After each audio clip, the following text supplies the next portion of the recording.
Davy. I'm awesome. Welcome to Davy's Awesome Wrestling, where I review wrestling or things, all from the perspective of a fan, not an insider. And this week, AEW held their annual Revolution, live from Los Angeles, California. Let's get into it. The opening match, grudge match, of MJF versus Hangman Adam Page. It was really good, as you would expect from MJF and Adam Page. Hard fought, a lot of back and forth. MJF, in his tradition of doing tombstone pile drivers in different places, not only did it outside, but decided to do a running tombstone pile driver onto a set-up chair. It's pretty cool, I had to mention it. In a nice little tribute to Christopher Daniels, who we know Hangman Page feels guilty about ending his career. He did Daniels' move, the Angel's Wings, onto MJF. And then after some more hard fighting back and forth, got a buckshot lariat, got the pin, and the win over MJF. Like I said, it was a good match. Great way to open the show. I'd give it a 4 out of 5. Yeah! Then for the TBS Championship, Momo Watanabe versus Mercedes Moné. As we know, Momo Watanabe at Wrestle Dynasty, the New Japan pay-per-view, won the right to challenge any AEW, ROH, or New Japan champion she wanted. She challenged Mercedes Moné, wanted revenge for the last time they fought and Moné won. I mean, this was really intense. If you follow New Japan or Stardom at all, you know Momo Watanabe. She's very tough. We also kept getting a feeling of we know who's next going after Moné, as we kept seeing Billy Starks up in the rafters taking notes. And it came down to Mercedes Moné getting the moneymaker onto Momo Watanabe into the big statement submission hold, and Momo had to tap. And whereas this was good, it was a little predictable. We kind of knew that they were not going to give the New Japan person the TBS championship. Seems like New Japan's willing to give them their titles, but they don't so much give their titles to New Japan. I don't know. I think that's a little selfish, but then again, I really don't feel like it had enough build-up anyway for somebody like Mercedes Moné to lose it to her. However, it was still intense and hard-hitting. Another 4 out of 5. Yeah! Then, not only the blow-up match, but the winner of this would be the new number 1 contender to the AEW World Championship, Ricochet versus Swerve Strickland. It was a great match, like their previous encounters. Early in the match, Swerve accidentally pushed Nana very hard away from him, to the point that Prince Nana got mad and decided to take off from ringside. But later came back because he wants back his robe that Ricochet had taken. And this led to a lot of distraction, but ultimately Swerve was able to overcome it and pick up the win against Ricochet and get Prince Nana's robe back for him, the robe that is sacred to him, and he is now the number 1 contender. It was a really good match. Whereas I would say it was as good as their other matches, I wouldn't say it was better. It was just like, okay, you haven't given us anything new, but still, enough to get a 4 out of 5. Yeah! Then for the Continental Championship, Brody King challenging Kazuchika Okada. It was good, but it was predictable. Way too predictable. Number 1, there really wasn't that much build up to this. Like, yes, Okada had matches with Buddy Matthews, Brody King's partner, but like, that was about it. And then a little bit of trash talk. But I was actually hoping that Brody King would win. 1, I would love to see them elevate Brody King, and 2, Okada honestly has gotten stagnant as the Continental Champion. I think it's time to take it off of him. And it went down to Okada distracting the ref with a chair, basically letting the ref see the chair so he would take it away from him, so that he could do what he really wanted and hit Brody King with the belt. And even though Brody King kicked out, it wasn't much longer that he got the Rainmaker, got the pin, and the win. This one, it was good, but it wasn't good enough to get over the fact that it was very predictable. I would only give this one a 3 out of 5. Yeah! Then for the AEW Tag Team Championships, the Outrunners versus the Hurt Syndicate. Not only was it predictable, but everything was exactly what I thought it was going to be from the moment it was signed. It was basically just a way to make Bobby Lashley look so dominant, so strong, and Outrunners got in a little offense here and there, but not much, and that's just how it went. They basically just got tossed around until the Hurt Syndicate won and retained the Tag Team Championships. 2 out of 5. Yeah. Then picking things way up for the AEW Women's World Championship, the Hollywood Ending Match, which was just another name for a Falls Count Anywhere match, but Mariah May challenging champion, Timeless Toni Storm. This match was freaking awesome. This was match of the night. This match was so bloody and intense. So intense that at one point, both Mariah May and Toni Storm decided to make themselves a Taipei glove. And if that wasn't enough, Toni Storm's warning came to fruition when she used the shoe. Then after a Storm Zero onto a Hollywood table, Toni Storm was able to get the pin, the win, and retain her Women's World Championship, even though it was a few minutes before she would be able to get up. Like I said, an awesome, intense match, a great way to finish off this rivalry. And ultimately, bravo to these women, because man, this was a freaking brutal blood fest. I couldn't do this justice without giving it a 5 out of 5. Yeah! Then for the AEW International Championship, Kenny Omega challenging Konosuke Takeshita. I mean, it was awesome. It was a great classic back and forth wrestling match. And, you know, kind of playing off the fact that Kenny Omega is still recently back from his bout with diverticulitis, Takeshita was dominating most of this match. But that didn't mean that Omega did not get plenty of his own stuff in. And of course, Don Callis was there, so he did get involved, but it didn't play a huge factor. And it came down to Kenny Omega and Konosuke getting reversal after reversal, roll-up after roll-up, until finally Takeshita was not able to kick out from a roll-up of Kenny Omega. Which was great. Kenny Omega is the new champion. I like that.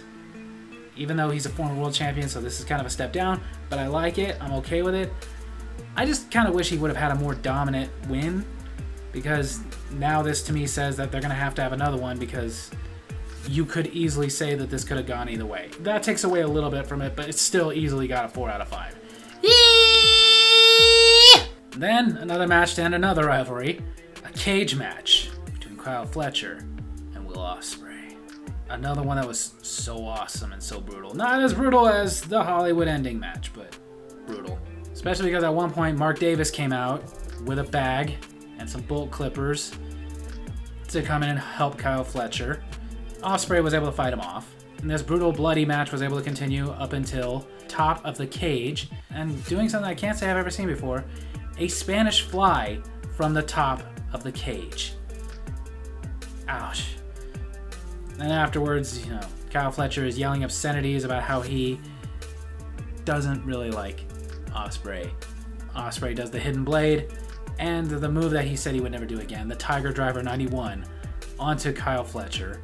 Got the pin, the win, and Ospreay wins this rivalry and limps away. It was a very brutal match. Another 5 out of 5. Yeah! Then for the AEW World Championship, Cope versus champion Jon Moxley. It was good. Could have gotten higher, but it had a terrible ending. Wheeler Yuta came out, and of course we were wondering, is he still on Moxley's side after his match on Collision with Cope, where Cope showed him respect and Moxley yelled at him for it? Or was he now on Cope's side for showing respect? He's still on Moxley's side. And then Jay White came out to fight off Wheeler Yuta, accidentally struck Cope, but it didn't really make a difference, as Cope was about to get the win, and the referee got pulled out by Christian Cage, of all people, who decided that now he was going to cash in that Anytime Anywhere contract that he won back at All In. And eventually got choked out by Jon Moxley, meaning that it was wasted. It just kind of hurt the whole thing. They could have had him cash it in some other time, or just under different circumstances, but for him to cash it in, make it a 3-way, and then lose immediately, it just really felt very lackluster. Kind of took the steam out of it. Adding a little bit of steam back, though, while Moxley was exiting, got attacked by Swerve Strickland, reminding him that he is now the #1 contender for that briefcase. I really hope the world title's in it. Ultimately, like, this match could have gotten a 5, but again, that lackluster ending knocked it down to a 4 out of 5. Yeah!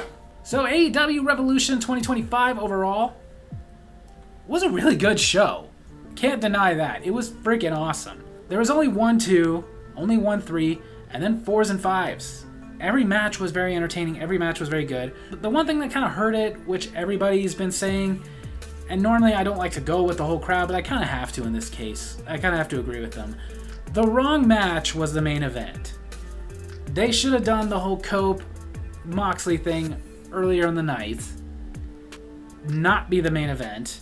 They could have called it the double main event if they wanted to, and that wouldn't have taken any steam out of the whole thing. And honestly, the main event should have been Toni Storm versus Mariah May. That match was so freaking awesome. It was so freaking intense. There was so much storytelling before, building up, and during the match. That was the one that nobody could follow that night. And that came on number 6 out of 9. So 3 matches had to follow that and just really couldn't. Even though, like I said, the cage match also got a 5. It would have been better had it not followed that match. Now, granted, there's constant times that there's matches that steal the show. But even when it comes down to with the build-up, the fact that it was the Women's Championship and that it was going to be as intense as it was, they could have had either world title as the main event and it would have made perfect sense. They should have done that one. It was a missed opportunity, in my opinion. The only match that was a letdown was the Tag Team Championship match, which I knew was going to be a letdown the moment it was signed. They've signed Bobby Lashley, so they got to do the Brock Lesnar treatment and make it seem like nobody can beat him and nobody can even really challenge him, and I hate that. I get he's a big dominant guy, I get he's going to win, but you don't need to make him seem like he's Achilles. Matches like the Continental title match, the only disappointment was that it was predictable. Like, really too predictable. If they're going to keep the title on Okada, then they need to get him some real rivalries with some real build-up. As far as Kenny Omega winning the International Championship, I'm happy about it just mainly because it was getting kind of stale on Takeshita. I'm sorry, I don't think he did a great job elevating that title. Kenny Omega might be able to, but I also look at it like this is a little bit of a step down for him. I feel like he should be challenging for the world title, but obviously they've got things going on with that right now. The TBS Championship, there was plenty of build-up, and I like that they're building up the next up-and-comer, Billie Starkz, coming after the TBS Championship. However, they need to build her up better, or I don't see her winning that title from Monet at all. She's just not been built up enough. And I like the blow-off match between Will Ospreay and Kyle Fletcher, making me hope that this means that Will Ospreay is going to go back to challenging for titles. Maybe he can go after Okada or the TNT Championship, or maybe even Jon Moxley, who knows. Right now we got Swerve Strickland versus Jon Moxley, which I'm looking forward to. I would love to see Swerve Strickland be a second-time world champion. I was honestly a little down that Cope didn't win the title. I kind of feel like that would elevate the title and AEW if somebody like Cope had it. I guess we'll see where that goes in the future. Overall, this was a very good show. I would have given it a 5. But again, just the way it ended, it just took a little steam out to the point that I kind of have to knock it down 1 point. But still, very, very solid 4 out of 5. Yeah! So there you have it. That's my wrestling review this week. I hope you guys enjoyed it. And if you did, make sure to hit like, hit subscribe, hit the little bell so you get notifications for when I post the videos. And leave a comment I can respond to in my next comment corner. Tell me what you thought of AEW Revolution 2025. Love you guys.